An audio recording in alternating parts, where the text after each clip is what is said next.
Welcome to the latest rendition of the DSN podcast. This time, all of the sophomores are going to be doing a little reflection today. I'm Luke Koenig, Christian Hill, Grant Fowlkes, James Lane, and Colby Quinn. We're going to be talking about some stuff about the year, reflecting about kind of how the year's been different, some sports stuff, just a bunch of stuff, Special Olympics that happened last week. But we're going to kick it off just with some intros. Christian, why don't you start us off? Tell us about yourself. Oh, yes. So most of you know me as Christian, but I also go by Big C or Maui, Play foosball, a little football. Got hurt, though, so got to get healthy. I am in the chorus, I do tend to lead that group most of the time, with my smooth and silky vocals. And most of you know I do lift weights. This Friday I will be attempting the bench record, 370. So just be on the lookout for that. And yeah. Wow, 370, the record. And folks, I don't know if you can top that, but what do you got? I don't bench 370, but I play hockey. I played varsity this season. I played last season too, but I got hurt, so I only played 2 games my freshman season. But we went to the state championship this season. Didn't bring it home, but still a cool experience. Yeah, for sure. And making that state run, I guess you can tell us about that. Like, how did that? What was that like? Being on the varsity team and coming up a little bit short, but the run was just really, really cool to watch. But I don't know if you could tell us about that a little bit. Yeah, we started off really hot. We didn't lose for almost till the end of the season. And then we went cold for a minute, but we came back during playoffs. We were skating at 6:30 in the morning before school, Tuesdays and Thursdays during the playoffs. But nothing beats playing in front of a crowd like that, especially when even the Kirkwood, the first round games were crazy, but that final state championship in the game where we beat CBC and the shootouts, that was one of the coolest things I've ever been part of. Yeah, I was announcing that game too, and just being able to see that and have that shootout winner, you were just on the edge of your seat the whole time. That was really cool. But and then James, on to you. Yep, I play football, and then I was hoping to play lacrosse this year, but I broke my ankle at the end of the football season, so I was not able to play lacrosse this year, but still do everything with the team. And then for clubs, I do Ignatian Business Leaders, which we really haven't been able to do too much this year just because of Corona and all that. And yeah. So, but tell us about how it's been different though, being not being a player and on the sidelines the whole year. What's that been like? Just not being able to play. Has it been frustrating? Has it been a good experience? I would say it would been mostly frustrating, just especially during conditioning, having to watch everyone else condition that whole time. But you can also hear on the sideline during games, you can hear what coaches are saying about the game, so you get a better sense for what's happening. Yeah, so you've been learning a little bit and all that. Oh, that's good. Well, and then on to Colby, our last one. What do we got? So I am a part of the Ultimate Frisbee team and newspaper, but also Model UN here at DeSmet. Model UN. Let's talk about that. What do you got? Oh, Model UN's the best. So it's led by Kavanaugh, and we meet. We're a global crisis committee. We like to call us, and we just solve world issues. A couple weeks ago, we solved the Russia-Ukraine conflict. How'd you solve it? I was a bystander in that, so you might ask a few other guys. So you didn't really contribute that much, is what you're saying? I was there in spirit. I felt that was good enough. I don't know.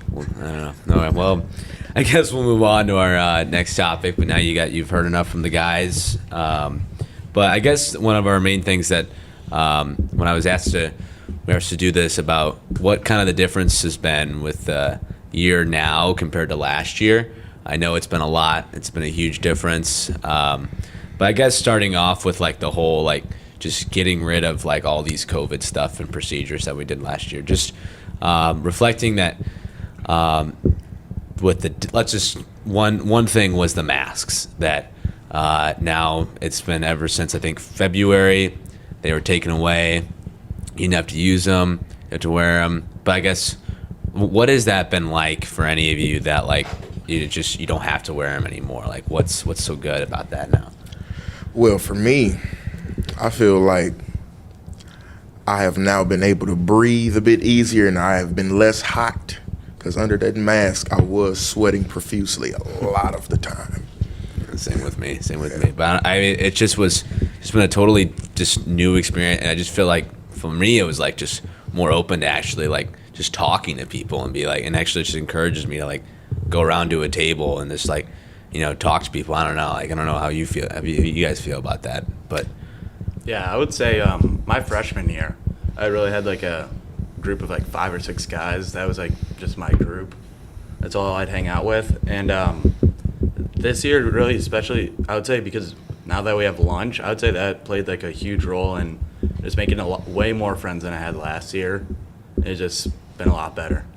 yeah, the lunch thing definitely like helped. Just like being able to like if your normal table, you know, it's taken, you can go straight to another one, and you have other people to talk to. They're not just a homeroom that we did last year. And the classrooms with the desks not being separated. Yeah. So, yeah. Yeah, you have more opportunity just to kind of socialize. But yeah. Oh, I think without the mask, as simple as it sounds, and even seeing your classmates' faces for the first time, like there was kids throughout my freshman year that were in my class that I didn't see their face one time the whole year. And I just thought that was a bit weird because obviously going through grade school, you were always with your friends and could see them and all that. But I think something as little as that could help me a lot. Yeah, I remember seeing at like one of the first days that we had at the cafeteria at lunch. I just remember like being like looking around and being like, I have not seen like 75% of these people like around the room. Like I thought I knew people and like all that, but apparently not. Because judging from that, I didn't. So that was kind of, I will say, Grant, I agree. That was a weird sort of experience to have. But I guess so. Grant, you talked about your success in hockey and all that, and how it was really cool. How that state run was awesome, and I know Ultimate had a little bit of a run this year. But tell us about that a little bit. Yeah, you know, Priory's a juggernaut when it comes to throwing the disc around. So that was a tough game for us. We lost in state to Priory. I think it was 11-2 or 11-3. I only touched the field for one of those points, but it was fun. And they're really fast. It's really all about how fast you are when moving the disc. So they just did that a little bit better than us, and you know, we're young, so we're hopeful to grow. And they're losing their best player, so you have an opportunity next year. Oh yeah, you're saying. Mm-hmm. But you're a first year player, right? You didn't do this Absolutely, last yeah. year. So like, how do you think you got better? Do you think you go out and? You know, the atmosphere is a really, really nice atmosphere to be around. All the coaches are super positive and helpful, willing to interact, and all the players, like there's no division on the team. It's just a group of guys who like to play this sport, and they have fun, you know. No, yeah, for sure. Yeah, I think for every Ultimate player, I always hear just about how like the coaches just help a lot and how they know so much about the sport and how to help you guys. So that's probably a huge thing for sure. Oh, yeah. And then James with lacrosse, they're still on their way right now. I think they have a game this Friday, right? Yeah, we play Friday against Seckman. So if we win that, we will play Chaminade, who is what are the 2 seed? They're the 3 seed. So if we beat them, we go to state. So very excited. So yeah, so like, what do you think? So it's probably going to be back to, if we make it to the final, it'd be MICDS and the rematch from last year. We still have to beat Chaminade's very good this year. We beat them by 1 goal last game of our season, so it should be a good game. So that'll be a tough one to get past too. Yeah. Well, because then a lot of seniors leave next year, right, and all that. So it'll be a transition year next year for sure. Yeah. But you'll be back on the field next year, maybe. Eh? Hopefully. All right. And then I guess Christian, with you had your little football experience this year, as well as James for a little bit. But Yeah. tell us a little about that.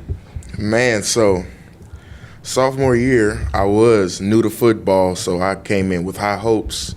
We fast forward to August the 13th. It was Friday the 13th.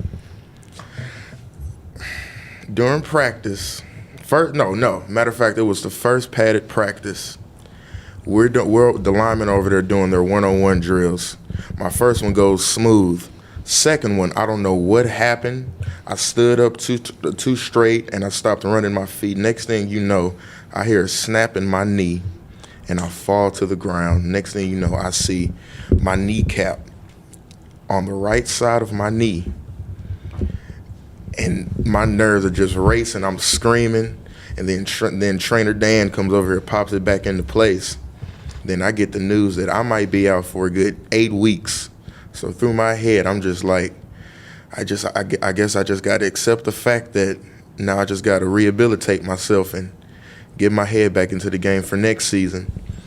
So throughout those 2 months, 2 to 3 months, I kind of just paid attention to how everybody, or how most of the linemen just played their game and everything, because I was new, so I was looking to learn. So I got a very good experience from being on the sideline most of the time. So that experience doesn't scare you at all, does it? Because I feel like for me, if I got tackled like that and the kneecap just literally went out of place, like you just said, I think I'd be a little bit anxious to kind of walk back on that field. Yeah, I was, because the thing is that when I dislocated my knee, I felt no pain whatsoever. So through my head, I was just like, what is going to happen next? Do I need surgery or what? Luckily, I didn't. I just damaged one of my ligaments. I didn't tear nothing. So I was able to get back healthy as soon as possible. But I still had to miss the whole season. And it was tempting to go back out there when I was cleared, is what the doctor said, but I didn't have that confidence. So I kind of just eased my way back in through JV games. I still took it slow, but I just eased my way back in, and next thing you know, the season was over. So I said I might as well just try to break these weight room records, and that's what I'm doing now. And here you go at 370 this upcoming this week. Wow. And then I guess moving on to more that school atmosphere and all that. James and Christian and I, we're all a part of that, part of the chorus, and we just had our last concert 2 weeks ago. I guess for you guys, I have a kind of we have similar experiences, but how's that experience been for you guys, being a part of that sophomore chorus and all that with Mr. Chirac? And I'd say it's what I expected, because my brother also came here. He graduated 2010. He told me as soon as I started to pick my schedule to pick Mr. Chirac, because that was his favorite teacher.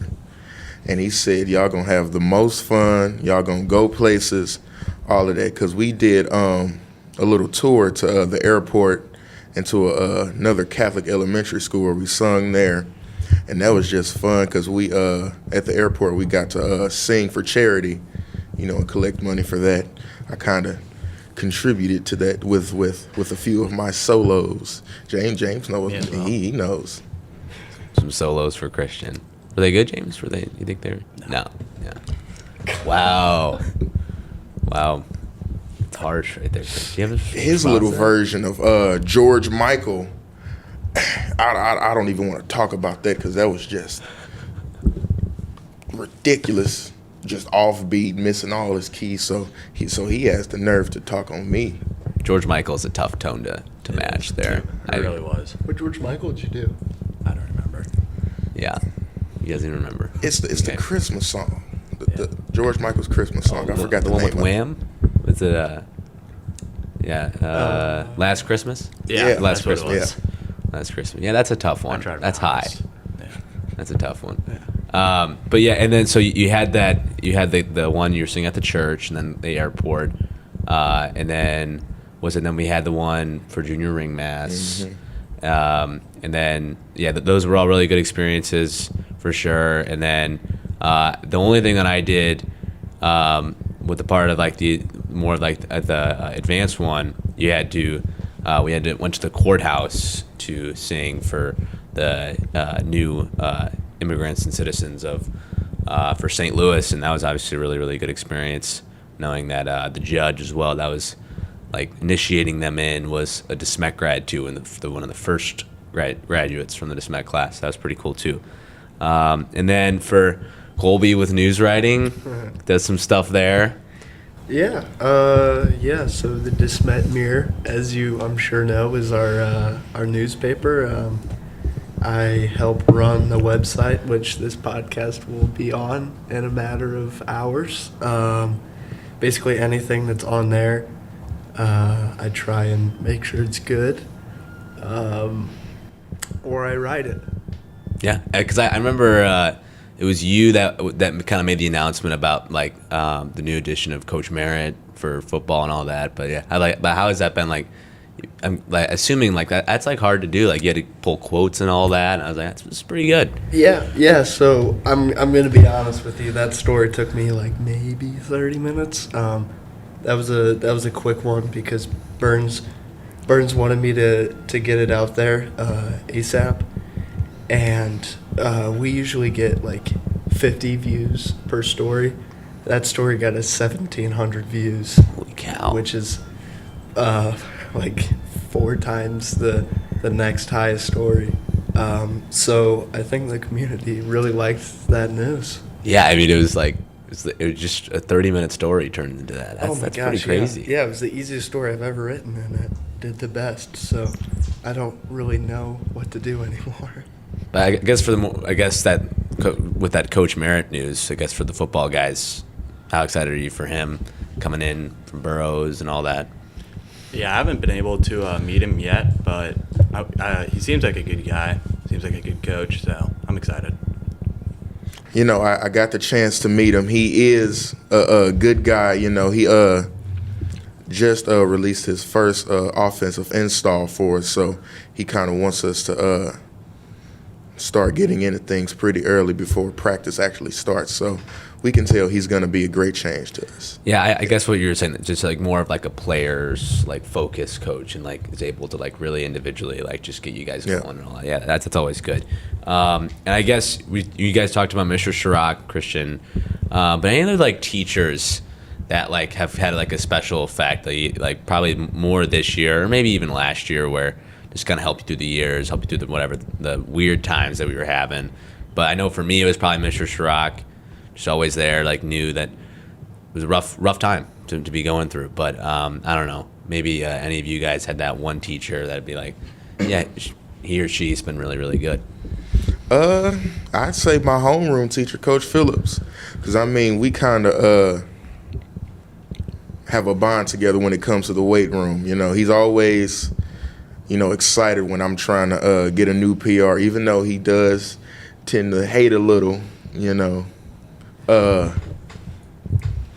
How would I put it? I mean, you know, he's supportive, but he does know. He does know. That's all I gotta say. Yep, I got you. That's fair. I would say one teacher that's been really helpful for me has been Miss Grimm, or Senora Grimm. She obviously went out towards the end of the year with she had a baby. And but I would say throughout the year with like hockey and all that, it's really hard to keep up, especially traveling 11, 12 times, missing all those classes. So during like advisory periods and after school, we would meet, make sure I was catching up on my work and getting everything like that. And I just thought it was a really cool and nice thing for her to do. Yeah, that's always really nice. Just like you could just tell like the individual attention for all that. Yeah, that's just really, really good. But I don't know, James or Colby, if you have that one kind of teacher. Yeah, for I would say Mr. Hall was especially with the passing of Colanello, I would say Mr. Hall was like really good about just talking to us about that, seeing if we ever need anything. So I'd say he really helped me through that process. Yeah.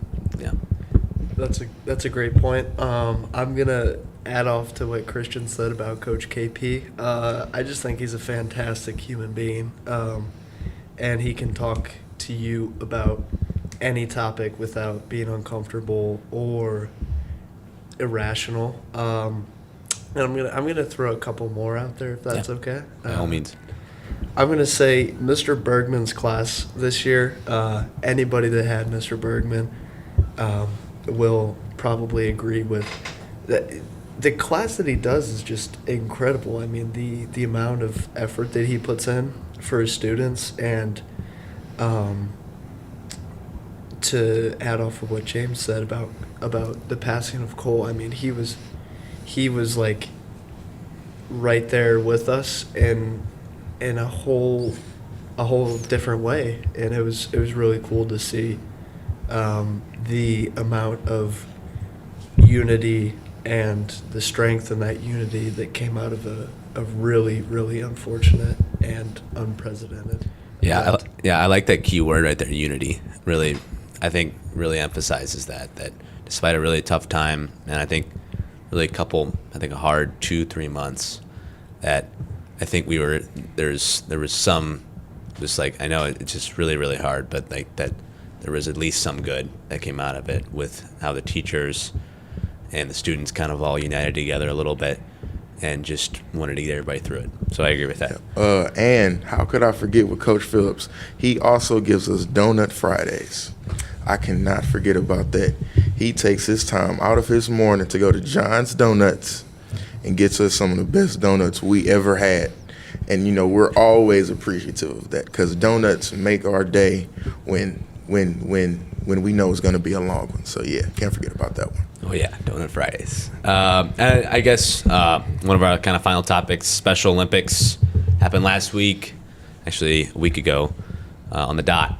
But just for everybody, like here, like, I guess maybe some learning. It's like, what have you learned from that? Just some or a story or whatever that it's like, man, it was kind of nerve-wracking at first, but then it was just a great experience. But I don't know if anybody wants to chime in here. Yeah, but with the Special Olympics, I definitely had a great experience. My buddy, her name was Evelyn. She was very quiet, but she did participate a lot. What I learned from her is to have patience, because before the Special Olympics, I was extremely impatient. My tolerance level was pretty low, so she kind of helped me gain a sense of patience. So, yeah, she kind of helped me with that. Yeah, patience key. Yeah, Grant? I would say it was pretty. It was a really cool experience for me. I'd never got to do anything like that before. For my buddy was actually nonverbal, so the way we communicated, I thought, was actually pretty cool. He would nod or kind of point, or even just take the lead sometimes, and I would have to follow him. But I think that really taught me just no matter what you think or how scared you are about something, just there's always going to be a way through it. There's always something you can do. So I think that really helped me look to the bright side of things. Yeah, that's really, really good. James? Yeah, I was in the carnival, so I was able to actually meet almost every kid there. So I would just say that it was a humbling experience, because it's like Grant, I've never done anything like that really. So yeah, I had a fun time. So. Yeah. I thought it was awesome. My buddy Matthew was close to nonverbal. I think he was around 30 or so words. And communicating with him was more of his reaction to stuff. He didn't like to sit around too much, so we tried to keep him moving. And he was a really sweet kid. He said yes and no when he didn't want to do something or did want to do something. And it's kind of cool how simple a conversation can be. There's not always a need for extra stuff, and these kids kind of showed us that. And huge credit to all the teachers who worked on this. I know Mr. Bolin did some of it, and Mr. Walsh, he loved. I just want to give Mr. Walsh a shout out, because it's his last year here, and he's a huge, almost like an ambassador for it. He loves it, and you did a great job too. Yeah, mine was just a very humbling experience as well. For sure, like James said, that I had one. Her name was Joanna. But she needed two people to watch kind of her, and but as well she had another adult that had to watch her too with us. It was me and Grant Orff, and it was hard. It was definitely hard to to kind of manage her. She was running everywhere, and she was running up the Desmet D and back, like running laps, and I was tired by the end of that. But, just, again, that element of patience that, you really can't, sometimes you just can't control it. You just got to just stay kind of strong and just be able to wait it out and just kind of, I don't know, just let your values just kind of just stay strong and all that. So that Special Olympics, really good experience for everybody, as we kind of all heard. And then just last kind of topic, just looking forward for next year. Got a big step up from what we are now, no longer underclassmen next year. Juniors, I guess the biggest thing that maybe, I don't know if it's confirmed yet, that's going to happen, but junior service projects are maybe going to happen next year with what we've heard. But I guess, I don't know, what are you guys kind of looking for in that experience for any of you guys that... For that service project, I am definitely looking forward to that. We get to leave school at about noonish, 12:30ish. So we kind of can go to our own organization or whatever and get some service hours in. Maybe we can work with special needs kids again and have another good experience with them. So we're just all looking forward to that. Yeah. I think junior year is going to be an exciting one. Obviously, we all get our, you could say, redemption in sports, come back from injuries, or maybe actually win the state championship. But I also think this sophomore class we have right now is a very tight-knit group of guys. They've been through a lot We've been through a lot this year, and I think that with all that we've been through together, I think as we get older and go through the grades, we're only going to get tighter in a better group. I agree with that. Yeah. Yeah, I would say I'm also excited for the service projects just because of the Special Olympics. Now that I kind of enjoyed the Special Olympics and participating in that, so I'm looking forward to doing service projects with maybe special needs kids, and yeah. And I heard my brothers have told me that they just loved it, so excited for that. Yeah. To add off of what James said. The state championship hockey game was one of the coolest Desmet moments for me, but right up there is the Special Olympics experience, and so I'd love to continue it through some service projects. Yeah, the service projects, just from Special Olympics, just made me a little bit more comfortable with that. And I was just when we were introduced to it this year, it's I don't know what to expect. I don't know, but Special Olympics kind of was a little preview. Be that's what maybe some of us are going to be dealing with. That's kind of what we're going to have to continue learning and building upon. So that was definitely a good little preview for some people, for sure. So the service projects, and we get the rings, and then you said the redemption in sports. All things to look forward to, and we're looking forward to it. Sophomores, so get ready. Got a long summer ahead, though. Refresh and just be ready for next year. But I think that's going to be all for now. Thanks for listening to this one, along with Christian Hill, Grant Fowlkes, James Lane, Colby Quinn, and myself, Luke Koenig. Thank you for listening.